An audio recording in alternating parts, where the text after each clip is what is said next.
Now let's move into our trigonometric functions in regards to angles and standard position on the coordinate plane. We're going to consider a point xy on the terminal side of an angle theta in standard position. The exact point doesn't matter so much, just as long as it's on the terminal side. So in this diagram, we've chosen this arbitrary point xy, but this point could just as easily be a point located here, here, here, or even further out here, as long as it's on the terminal side of the angle. The distance from the point is calculated using the distance formula. Now keep in mind the distance formula is derived from the Pythagorean theorem. If we consider this angle that is formed, if we draw a line straight to the x-axis, we get a right triangle that's formed, and we have this acute angle here. Now, given the distance of this point from the origin, that x distance is one of the legs of our triangle, while the y distance is another leg of the triangle, and the radius is our hypotenuse. So if we consider the Pythagorean theorem of a squared plus b squared equals c squared, and replace those with x, y, and r, and isolate r by square rooting both sides of the equation, we see how we derive the distance formula for the radius. The other beautiful thing about this triangle is that, again, the angle doesn't really, or the point that we use on the line doesn't matter so much because we're dealing with symmetrical triangles. If I draw a triangle from this lower point down here and compare it to a triangle from this middle point here and the larger triangle from this last point, we see within these three triangles, 1, 2, and 3, since they all have this same angle and the right angle, that means that this angle needs to be the same as well, giving us three similar triangles. Therefore, the ratio of this y to this x will be equal to this y to this larger x and this y to this larger x. Now, we should be familiar with our trigonometric functions in general on our triangles with a right triangle with the mnemonic SOHCAHTOA. Now, SOHCAHTOA is the mnemonic that helps us remember the ratios for sine, cosine, and tangent, where sine is the opposite side over the hypotenuse. If we consider this right triangle that's in our diagram and the acute angle that's formed, the opposite side is the y, and the hypotenuse is the radius. So in the coordinate grid, we consider sine of theta to be equal to the ratio of the y divided by the r, the radius. Cosine is the adjacent over the hypotenuse. Well, the adjacent side to this acute angle in the triangle is the x distance, and the hypotenuse is r. And then for tangent, we have the opposite over the adjacent, which is how we get y over x. And so we see those three ratios represented. Sine is y over r, which is the same as opposite over hypotenuse. Cosine is x over r, which is the same as adjacent over hypotenuse. And tangent is y over x, which is the same as the opposite over the adjacent side. Now we have these three other functions that you may or may not have seen before. So sine of theta, this is the angle theta, its reciprocal is cosecant. That's what CSC stands for, cosecant of theta. And we see that we've written the reciprocal y over r as r over y.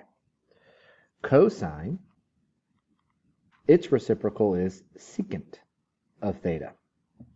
And we've written the reciprocal of the ratio. Tangent, its reciprocal is cotangent. And we see the reciprocal there.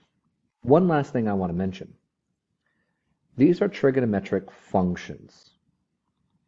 Sine does not equal anything on its own. It's a function or a rule that's applied to an angle. So sine, cosine, tangent, all of these have to be function applied to some other value. It's like an operation. That would be, if I ask what does sine equal, that would be the same as me saying what does division equal. That doesn't really make sense. You have to have some numbers or operations to apply. What is squared equal? But if I don't have something to square, it's a nonsensical statement. So it's a function that has to be applied to a value, specifically an angle measurement. So we can use the trigonometric functions to find angles given a point that is on the terminal side. So we can visualize it. We can also kind of memorize these values, these ratios here. But let's go ahead and draw a little picture to visualize our triangle. So 815 is in the first quadrant of our coordinate grid. And we have an initial side here, and we have a terminal side that passes through that point. If we take our point and drop our triangle straight down to the x-axis, we form a right angle. The length of the x distance is 8, and the length of the y distance is 15. We can use our distance formula to find the radius, which gives us 17. So we have an x value of 8, we have a y value of 15, and we have an r value of 17. So to find sine of theta, we need the y over the r. Well, our y value is 15 and our radius is 17. We can also consider the acute angle, and remember that sine of theta is the opposite over the hypotenuse. The opposite side is y, and the hypotenuse side is 17. And we get the same ratio, because we are indeed talking about the same thing. Cosine is x over the radius, 8 over 17. Tangent is y over x, 15 over 8. Now we always leave the fractions improper. If we can simplify, we will reduce the fraction, but we will always leave it improper. Now cosecant is the reciprocal of sine. So if I know sine, I just need to write its reciprocal, 17 over 15. Cosine is the reciprocal of secant. Its reciprocal is 17 over 8. Tangent's reciprocal is cotangent, 8 over 15. So once you've found sine, cosine, and tangent, the rest becomes pretty quick. Let's consider the next point. -3, -4 is located in quadrant 3. So our initial side in standard position, and our angle of rotation down into quadrant 3. Now we go straight up to the x-axis to get our right triangle. Our x value is -3, and our y value is -4. We use our radius formula. Be careful when you're squaring your negative values, because we end up with 9 plus 16, which is 25, giving us the square root of which is 5. So we have our x of -3, our y of -4, and our radius of 5. Just note, radius is always positive. Sine is y over radius. Cosine is x over radius. Tangent is y over x. Make sure we're clear that this is a -3. Now we can simplify this because we have a double negative. So we'll write it as 4 over 3. Cosecant is 5 over -4. We'll go ahead and either move the negative to the front or move it to the numerator. We don't want to leave the negative in the denominator. The ratio as a whole is going to be negative. And the reciprocal of tangent is 3/4. Last, this one's not in a quadrant. It's actually on the x-axis. And since it's on the x-axis, I can't really draw a triangle. But that's fine. We don't really need one. -3 is our x value. Y is 0. Radius just measures distance from center. So this point gives us a 180-degree angle, but the distance from center to this point is just 3 units. And since radius is always positive, we leave it as a +3. Sine is 0 over 3, y over r. which reduces to just 0. Cosine is negative 3 over 3, which is negative 1. And tangent is 0 over negative 3, which is also 0.